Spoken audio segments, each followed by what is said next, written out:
நம் தேவன் நாம் செய்யக்கூடிய, நம் தேவன் நம் தெய்வத்துக்கு பயந்து செய்யக்கூடிய ஒவ்வொன்றையும் மறக்கிற தேவன் அல்ல பிள்ளைகளே. ஹல்லேலூயா. கர்த்தருக்கு பயந்து பரிசுத்தமாய் நாம் வாழ ஆரம்பித்தால் நிச்சயமாகவே தேவன் நமக்காய் என்ன செய்வாரு? ஆமென். நம்முடைய இக்கட்டு நாட்களிலே, நெருக்கமான சூழ்நிலையிலே கர்த்தர் நமக்கு உதவி செய்வார். ஹல்லேலூயா. ஆமென். யோசேப்பை பாருங்க. யோசேப்பு கர்த்தருக்காய் வேண்டி ஆமென் வைராக்கியமாக பரிசுத்தமாய் வாழ்ந்தார். ஹல்லேலூயா. கர்த்தருக்காய் வேண்டி பாருங்க, தான் பாவம் செய்யக்கூடிய சந்தர்ப்பம் வந்த போதிலும் கூட அவன் பாவம் செய்யவில்லை. அவன் சொன்ன காரியம், நான் கர்த்தருக்கு விரோதமாய் எப்படி பாவம் செய்ய முடியும்? ஹல்லேலூயா. கர்த்தருக்கு விரோதமாய் எப்படி பாவம் செய்வது என்று அங்கே ஆமென் யோசேப்பு கர்த்தரை முன் நிறுத்தினதை பார்க்க முடிகிறது. ஆமென் சொல்லுங்க. நம்முடைய வாழ்க்கையிலே, தனிப்பட்ட ஒவ்வொரு வாழ்க்கையிலையும் நாம் கர்த்தருக்கு பயந்து இந்த காரியம் செய்வது கர்த்தருக்கு பிரியமில்லை, நான் இந்த பாவத்தை செய்தால் கர்த்தர் துக்கப்படுவார், என் இயேசு துக்கப்படுவார் என்கிற தெய்வத்தின் மேல் ஒரு பயம் இருக்குமேயானால் ஹல்லேலூயா, நிச்சயமாகவே துணிகரமாய் நாம் பாவங்களை செய்ய முடியாது. ஹல்லேலூயா. ஆமென் சொல்லுங்க. அப்போ துணிகரமாய் பாவம் செய்யாம இருக்க வேண்டுமேயானால் என்னன்னா, கர்த்தருக்கு ஒரு பயம், தெய்வ பயம் எனக்கு வேணும். ஆமென். நான் சொன்னேன், இப்ப என்ன எதை குறித்து தெய்வ பயம் இருக்கு நமக்கு? நான் பாவம் செய்தால் தேவ கோபத்தினால் வேலை போயிடுமோ, வருமானம் நின்று போயிடுமோ? ஆமென். ஸ்தோத்திரம். இப்படிதான் நாம் சிந்திக்கிறோமே தவிர ஆமென் தேவனோடு இருக்கிற ஐக்கியம் நமக்கு குறைந்து போய் விடுகிறது.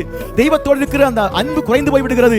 தேவ ராஜ்யத்தை நாம் தேவ ராஜ்யத்துக்கு போக முடியாமல் இழந்து போய் விடுவோம் என்கிற அந்த ஒரு எண்ணம் நமக்கு வருவதில்லை. ஹல்லேலூயா. அக்கிரமங்களே, அப்போ நாம் செய்கிற பாவங்கள் தான் நமக்கும் தேவனுக்கிடையே பிரிவினை உண்டாக்குறது. ஆமென். அப்படின்னா கவனிக்கணும். ஆமென். தேவ பிள்ளைகள் எந்த நேரமும் தேவ பிரசன்னத்தை அனுபவிக்கக்கூடிய ஒரு அனுபவம் இருக்க வேண்டும். ஹல்லேலூயா.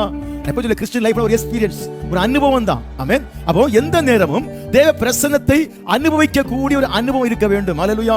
எந்த நேரமும். அதான் மோசே சொன்னாரு, உம்முடைய சமூகம் எனக்கு முன்பாய் செல்லாமல் அங்க என்ன முடியாது, முன்னாடி போக முடியாது. தேவ சமூகம், தெய்வத்தின் பிரசன்னம் எனக்கு முன்பாய் கடந்து போகுமேயானால் என் வாழ்க்கையில் முன்னாடி இருக்கிற கோணங்கள் எல்லாம் செம்மையாக்கப்படும், தடைகள் எல்லாம் உடைக்கப்படும். ஆமென். ஆனபடியால் நாமும் கூட எந்த நேரமும் தேவ பிரசன்னம் எங்களுக்கு முன்பாய் காணப்பட வேண்டும். ஹல்லேலூயா. எந்த நேரம் தேவ பிரசன்னத்தை அனுபவிக்கிறவனாய் காணப்பட வேண்டும். எந்த சூழ்நிலையில் நான் ஆமென் ஸ்தோத்திரம் வனாந்தரத்தில் இருக்கிறவனை போல ஆமென் இல்லாதபடிக்கு தேவ பிரசன்னத்தை அனுபவிக்கிறவனாய் நான் காணப்பட வேண்டும் என்ற வாஞ்சை இருக்க வேண்டும். ஹல்லேலூயா.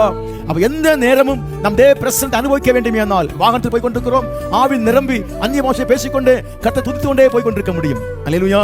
வேலை பார்த்து கொண்டிருக்கிறோம், வேலை ஸ்தலங்களிலே ஆமென் தேவனை துதித்துக் கொண்டு அந்நிய பாஷையை பேசிக்கொண்டு ஆவில் நிரம்பி ஆமென் கர்த்தரை மையப்படுத்திக் கொண்டே இருக்க முடியும். ஹல்லேலூயா. ஆமென். சகோதரிகள் வீட்டு வேலை செய்யும் போதா இருக்கலாம், சமைக்கும் போதா இருக்கலாம், ஆமென் சமைக்கும் போதே பாடி கர்த்தரை மையப்படுத்திக் கொண்டு வேலைகள் செய்து கொண்டிருக்க முடியும். அப்போது தேவ பிரசன்னம் அந்த இடத்தை மூடிக்கொண்டே இருப்பதை பார்க்க முடியும்.